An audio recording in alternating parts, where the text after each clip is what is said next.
Ano ba ka nga ang bola sa soccer mao ang unang gigamit sa sport nga basketball?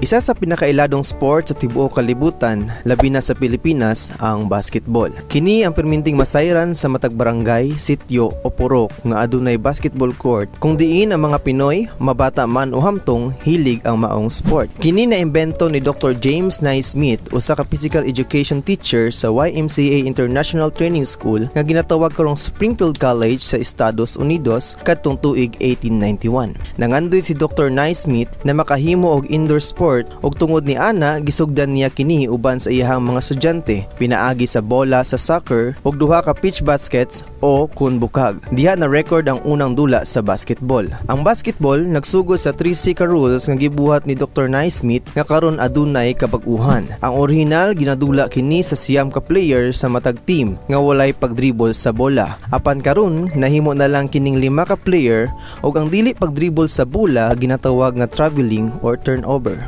Sa pagkakaroon, ang basketball nahimo na gayong ilado sa tibuok kalibutan tungod sa mga ilado usab ng mga player na nahimong idolo sa mga katawhan sama nila Kobe Bryant, LeBron James, Michael Jordan ug Stephen Curry.